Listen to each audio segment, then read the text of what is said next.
बिल्कुल सीधी सी बात है यार, अगर तुम्हें उस एम्स की बेंचेस में बैठना है ना, तो तुमको शिद्दत भी वैसे ही रखनी पड़ेगी। और एक बात मैं पहले क्लियर कर देती हूँ, इस जर्नी का सब कुछ तुम्हारा फैसिनेटिंग नहीं होने वाला है, बट हाँ, if you want to shine like a sun, you have to burn like a sun. Hello, this is Tuhina di, a final MBBS student of a government medical college in West Bengal. और इस video में हम लोग बात करने वाले हैं about a complete 2-year road map for NEET 2027 aspirant, जिसमें मैं तुमको बताने वाली हूँ कैसे तुम लोग स्कूलिंग और कोचिंग को साथ में मैनेज करते हुए अपने सेल्फ स्टडी के लिए अच्छे से टाइम को निचोड़ सकते हो।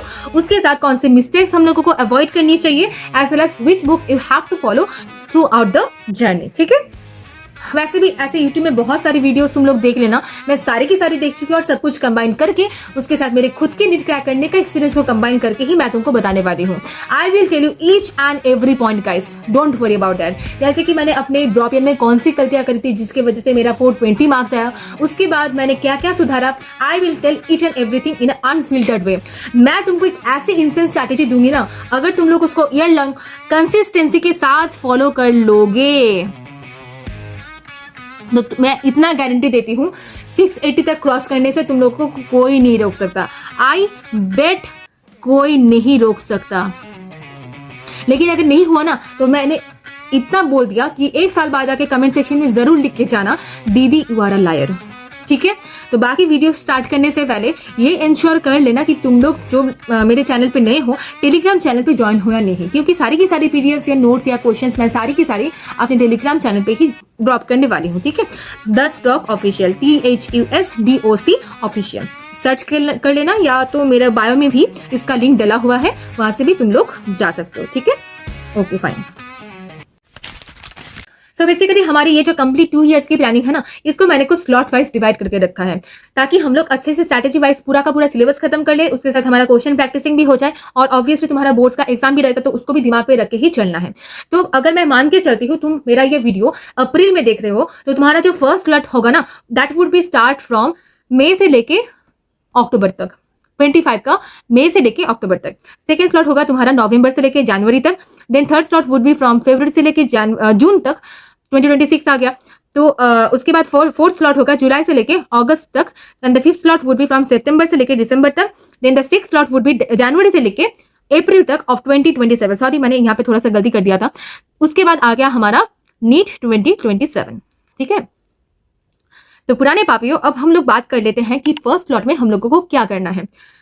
सबसे पहले बायो के लिए 11th and 12th की जो NCERT है उसको अच्छे से रीड करते जाना है। ऐसी कोई रॉकेट साइंस नहीं है, सब समझ में आ जाएगा, लेकिन फिर भी अगर समझने में कोई चीज दिक्कत होगी तो you can follow, there are so many videos in the YouTube channel, तो वहां से तुम लोग रेफरेंस ले सकते हो। अभी जाके कमेंट सेक्शन में ये प्रॉमिस करके आओ कि तुम लोग हर दिन हर रात को बिना 10 से 15 पेज पढ़े सोने नहीं जाओगे। अभी जाके प्रॉमिस करो, क्योंकि नहीं करोगे तो वो बात तुम्हारे दिमाग से फुर हो जाएगा, बस जैसा का वैसा, मेरे बोलने का कोई मतलब ही नहीं रहेगा। लेकिन अगर प्रॉमिस करके जाओगे तो वो बात तुम्हारे दिमाग में फिक्स हो जाएगी और वो काम तुम करोगे ही करोगे। ठीक है, तो प्रॉमिस कर लेना। ठीक है, नेक्स्ट फिजिक्स एंड केमिस्ट्री के लिए हम लोग क्या क्या करेंगे, vectors, kinematics, work power, energy, differentiation and integration and graphs, ये सब कुछ बेसिक चैप्टर्स है। उसके साथ केमिस्ट्री में mole concept, GOC, periodic table and chemical bonding, in chapters का बेसिक्स हम लोगों को जबरदस्त वे में स्ट्रॉन्ग करते जाना है। बिकॉज ऐसे समझो, अगर एक घर का पिलर ही स्ट्रॉन्ग नहीं होगा तो हम लोग उसके ऊपर बिल्डिंग कैसे बढ़ाएंगे, ऑब्वियसली वो बिल्डिंग ही वीक होगा ना, तो ये तो बहुत ऑब्वियस बात है। तो सबसे पहले हमको क्या करना है, हमारा बेसिक्स स्ट्रॉन्ग करते जाना है। नेक्स्ट हम लोग बात कर लेते हैं सेकेंड स्लॉट की।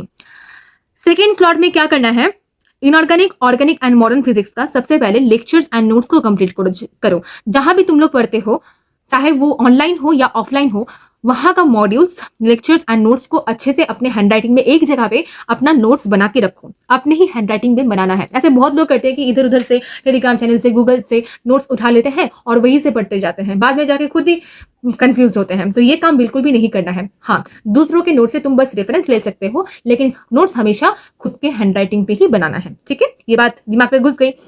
अच्छा, अब हम लोग क्या करेंगे, NCERT को रीड करना है, क्योंकि इन सेक्शन से ऐसे बहुत सारे वन लाइनर क्वेश्चंस बनती है जो कि अगर तुम लोगों का आंसर पता होगा तो 4 मार्क्स गारंटेड, नहीं तो गया काम से। इसका कोई अलग शॉर्टकट नहीं है बच्चा। अच्छा, और क्या करना है, the most important thing would be the question practicing, because without this NEET का preparation is totally incomplete. NEET is actually question solving ना, वो भी तो एक एग्जाम ही है। तो अगर तुम लोग अभी से प्रैक्टिस नहीं करोगे तो कैसे चलेगा? Practice makes a man perfect. जितना ज्यादा प्रैक्टिस करोगे उतना तुम्हारा स्पीड बिल्डअप होगा, उतना ज्यादा एक्यूरेसी बढ़ेगा।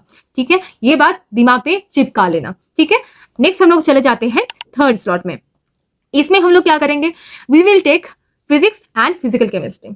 इसके लिए सबसे इंपॉर्टेंट वाली बात होती है क्वेश्चन प्रैक्टिसिंग। इसमें थ्योरी उतना ज्यादा मैटर नहीं करता, इसमें बस तुम अपना फॉर्मूलाज रटोगे एंड कॉन्सेप्ट्स को स्ट्रॉन्ग करोगे, that would be more than enough. Concepts and formulas को लेके चलते हुए हम लोगों को जम के क्वेश्चन प्रैक्टिस करनी है। क्वेश्चन प्रैक्टिसिंग अगर फिजिकल केमिस्ट्री में नहीं करोगे तो बाद में जाके बहुत ज्यादा दिक्कत आने वाली है, नहीं हो पाएगा सॉल्व। ठीक है, अब जो फोर्थ स्लॉट है ना, इसको मैंने बेसिकली रखा है for hard core PYQ practices. ऐसा बोला जाता है कि पीवाईक्यू से 80%, आई रिपीट 80% क्वेश्चन रिपीट होते हैं। I guess you can understand PYQ play such a huge role in our NEET preparation. तो इसको करना कैसे है? बस क्वेश्चन सॉल्व कर लिया, उसके बाद आंसर शीट के साथ मैच कर ले, इससे क्या हो जाएगा? बिल्कुल भी नहीं बच्चा। इसको करना कैसे है? क्वेश्चन सॉल्व करने के बाद क्वेश्चन का जो टॉपिक है ना, उसको उठा के एनसीईआरटी में जाके मार्क करके आओ, ताकि बाद में तुम जब रिवाइज करो ना तो वो चीज तुमको हाईलाइटेड दिखनी चाहिए, because that would be the most important part of the whole paragraph और द होल टेक्स्ट। ठीक है, अच्छा अब हो गया पीवाईक्यू वाला पोर्शन। नेक्स्ट हम लोग आते हैं फिफ्थ स्लॉट में, and this is the time for the complete revision. I guess तुम लोग मतलब रियलाइज नहीं कर पा रहे होगे, मतलब अब तक हम लोगों ने ऑलमोस्ट 90% सिलेबस कंप्लीट कर चुके हैं। सो चीयर अप गाइस। तो इसमें क्या करना है? फिजिक्स एंड फिजिकल केमिस्ट्री का फॉर्मूला शीट्स, इसको प्रिपेयर करते जाना है। अगर तुम लोगों को नहीं पता कि कैसे फॉर्मूला शीट प्रिपेयर करते हैं, you can take reference from my Telegram channel. Formula sheet, data sheets, scientist का नेम, सब कुछ कंपाइल करके मैंने ऑलरेडी टेलीग्राम चैनल पे डाल के रखा है, मैं दोबारा अपलोड कर दूंगी, डोंट वरी अबाउट दैट। ठीक है, लेकिन मैं इतना ही एडवाइस करूंगी, तुम लोग अपने ही हैंड राइटिंग पे बनाओ और हमसे हमारे नोट से रेफरेंस ले सकते हो। ठीक है, अच्छा अब इनऑर्गेनिक एंड बायो में क्या करना है? वही शॉर्ट नोट मैंने बता दिया, इसका शॉर्ट नोट बनाते जाना है। ऑर्गेनिक में क्या करोगे? जितने भी रिएजेंट्स हैं और तुम्हारा मैकेनिज्म ऑफ रिएक्शन और प्रोडक्ट्स, जितने भी नेम रिएक्शंस हैं, उसका एक अलग से तुम्हारा नोट्स तुम्हारे पास होने चाहिए। एक साइड पे लिखोगे तुम reagents and names, mechanism of reaction, उसके साथ उसका प्रोडक्ट्स। हो गया? ये अगर तुम कर लोगे ना तो तुम लोग देख पाओगे जो चैप्टर पहले एक दिन लग जाता था रिवाइज करने में, अभी वो एक ही घंटे के अंदर, मिनट्स के अंदर तुम्हारा एकदम निपट जा रहा है। ठीक है, तो इसको इग्नोर बिल्कुल भी मत करना। Now last slot would be the sixth slot. इसमें क्या करना है? बेसिकली हमारा जो बोर्ड्स का एग्जाम है वो भी आ जाएगा, 12th का बोर्ड्स, और इसके लिए भी प्रिपरेशन करनी पड़ेगी। लेकिन मैं इतना बताती हूँ, मैं खुद बोर्ड्स की टॉपर रह चुकी हूँ, मेरा 96% था बोर्ड्स में, लेकिन फिर भी ये रिजल्ट बाद में जाके तुमको कोई नहीं पूछने वाला। ठीक है, तो इसके लिए ज्यादा माथापेची करने की कोई जरूरत नहीं, थोड़ा बहुत मैनेज करके 70-80% लाओगे भी तो that is more than enough. लेकिन एक गलती अभी बिल्कुल भी नहीं करनी है, that is to leave the MCQ practice. अगर तुम लोग ये हैबिट छोड़ दोगे ना एमसीक्यू प्रैक्टिस करना, वो एकदम शुरू से शुरू करना पड़ेगा, and that is gonna be most hectic part. ठीक है, तो ये गलती मैं रिपीट करती हूँ, बिल्कुल भी नहीं करना है। I request you guys, please MCQ practice leave मत करना। चाहे तुम रैंडम करो ना, जहां से भी क्वेश्चन मिल रहा है वहां से प्रैक्टिस करो, क्योंकि बाद में जाके बोर्ड्स में भी तो तुम्हारा एमसीक्यू आता है, तो वहां पे भी तुम्हारा हेल्प हो जाएगा। तो सारे की सारी स्लॉट्स कंप्लीट हो चुकी हैं। Now I will give you some extra tips. Slip के साथ कॉम्प्रोमाइज नहीं करना है, क्योंकि ये हमारा मैराथन है, हमको लंबा चलना है, हम लोगों को ये स्प्रिंट नहीं बनाना है। जल्दबाजी में अगर करोगे तो सब कुछ एकदम मेस्ड अप हो जाएगा। 8 घंटे की स्लिप तुम लोगों को लेनी ही लेनी है, ताकि तुम लोग जो पढ़ रहे हो वो लॉन्ग टर्म पे तुम्हारे दिमाग में रहे, रिटेन हो। ठीक है, और रिवीजन कैसे करनी है, मैं जो चीज फॉलो करती थी वो मैं तुमको बताती हूँ। जब टीचर पढ़ा के जाते थे ना, और जो ब्रेक पीरियड्स मिलता था, उस टाइम पे मैं बैठ के एक बार वो टीचर्स का नोट रिवाइज कर लेती थी। उसके बाद जब घर आती थी, घर आके भी रिवाइज करती थी। इसकी वजह से मेरा एक दिन के अंदर 2 से 3 बार तो रिवाइज हो ही जाता था। तो उसके बाद हम लोग नेक्स्ट रिवीजन कब करेंगे? 1 हफ्ते बाद। जब ये बोला जाता है कि हर एक टॉपिक जो तुम लोग आज पढ़ते हो ना, 1 हफ्ते बाद उसका हाफ रिटेन होता है। तो अगर तुम लोग 1 हफ्ते बाद उसको कर लोगे ना, तो बस तुमको हाफ एफर्ट से देना है, क्योंकि ऑलरेडी तुम्हारा हाफ दिमाग में है ना। तो 1 हफ्ते बाद तुमको दोबारा वो चीज रिवाइज करना है, तो वो चीज एकदम पक्की हो जाएगी। ठीक है, अच्छा और क्या करेंगे? और एक मैं तुमको एडवाइस करूंगी, तुम लोग एक नया यूट्यूब अकाउंट खोल लेना, क्योंकि जो भी पढ़ाई वाली चीज होगी सिर्फ और सिर्फ वो चीजें अपने यूट्यूब अकाउंट में रहेगी। और जितने भी तुम्हारा सोशल अकाउंट्स है, ट्विटर हो, इंस्टाग्राम हो, फेसबुक हो, सब कुछ इन 2 साल के लिए एटलीस्ट अवॉइड करके चलो। बाद में तो तुमको टाइम मिलेगा ही ना, जब तुम लोग एमबीबीएस कॉलेज में आ जाओगे, ऐसे तुमको कोई नहीं रोकने वाला। अभी ये 2 साल तुम्हारी लाइफ में सबसे ज्यादा इंपॉर्टेंट होने वाला है। हाँ, ये बोला जाता है कि a single piece of paper can't decide your future, but yes, this 2 years can decide your future. Whether you are gonna be a doctor or not you are gonna be a dropper, that will decide the only thing. ठीक है, तो ये चीज दिमाग में घुसा लेना। Notes कैसे बनाना है, जो भी टीचर्स बता रहे हैं सबसे पहले उसको एकदम वर्ड बाय वर्ड उसको नोट करते जाओ। उसके बाद घर आके एनसीईआरटी पढ़ो। एनसीईआरटी पढ़ने के बाद उसको कुछ चीजें वहां पे ऐड करो नोट्स में।